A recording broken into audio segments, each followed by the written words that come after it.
Welcome to this edition of the Western Canada Officiating Coaching Development Partnership. In this segment, we're going to move beyond the X's and O's of officiating.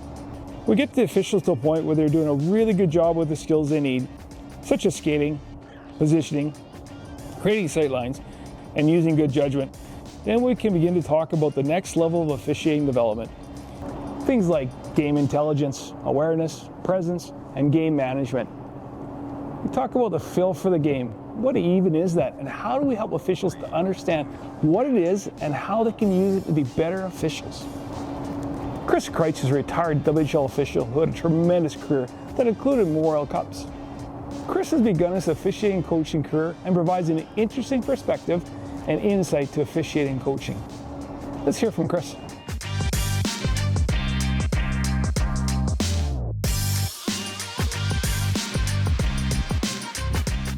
It was really just being around the dressing room that got me into it. And then, like I said, I started in Pee Wee, but worked my way up through the Sask First program. When I started doing that, went to a few evaluation camps, which eventually led to be working in the league, and first as a linesman, then as a referee. And as my career went on, realized how special it was, and so many good memories from it. Whether it's the first game puck there that's got the yellowest tape, or right up to the last game. There's so many good memories from my time in the Western Hockey League. I think it's absolutely left a huge impression on my life, my career. It's shaped me, an identity in a way. I spent so much time around it, around the Western Hockey League, around those rinks. The amount of time and the commitment and the perseverance to stay at it that long, it did shape me a lot. Without it, I'd be a very different person, I think. That first season away from hockey was tough. After 17 years, it was such a change, and it was a hard adjustment, much harder than I ever thought it was going to be. So for me, it's a way to stay involved at that high level, which I found to have success. I found to be part of my identity. So getting back into it, being able to coach officials now at the levels I've been able to start out at, I feel very fortunate. It feels good to be part of the game again, be involved. It's not the same as being on the ice, but it's a new pathway that I'm looking to work my way back up in and try and accelerate at. And I had a lot of good coaches throughout my career, so I hope I can be that coach now for the next generation of young officials. That's one thing right now that I think I can bring to the game, is having a long career and then being recently retired. I can relate to the guys. And if I see them not call a penalty or call one, I think I can relate why they did or why they didn't, or I can think, okay, I've been there, but this is what I did, or make a suggestion and try and help them out. But I do think being recently retired is something I can bring to them for sure.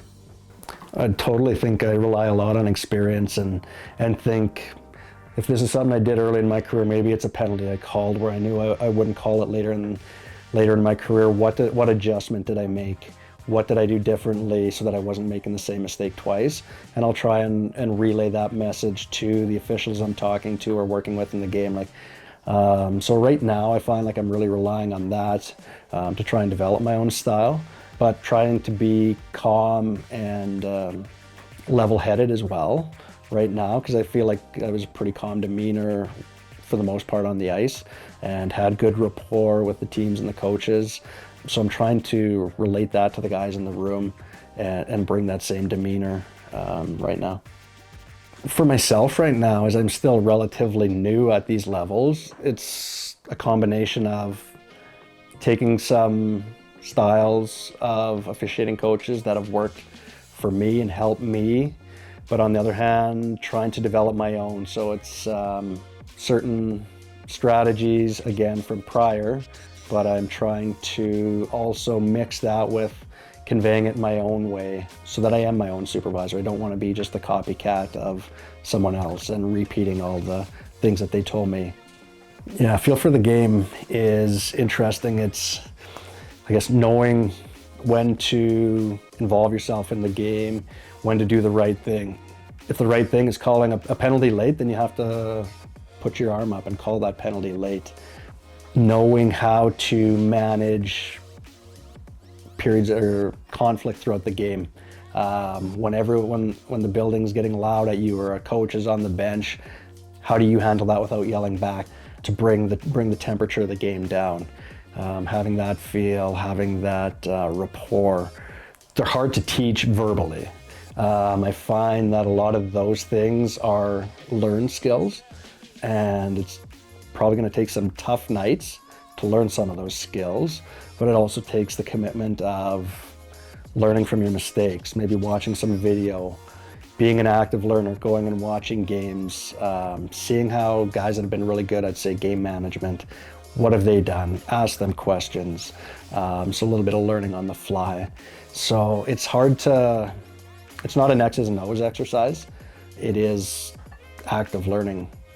I think developing your own style and your own personality as an officiating coach is important as well. Officials can take something different from every officiating coach. So at that, like having everybody the same, everybody being a cookie cutter, doing the same job, I don't think would be good. As an official, you're maybe not going to always agree with the officiating coach, but if you take something from each of them, even the smallest thing might mean a successful change in your game on the ice that can lead to improvement down the line. For younger levels, I don't think it requires someone that worked junior A or major junior. It's important at the grassroots that we just have people there supporting the young officials. Not everybody's got the opportunities that we've got. Those people are just as important as high-level officials, as having professionals come to major junior. It's just as important that every local association has local guys to support their young referees at the grassroots level. I just think it's a great way to stay involved in the game. For me, even being around the guys now in the room, like I still miss the competitiveness of being on the ice, but that being part of the team, being someone that they can look up to and ask questions to, just like I did in my career.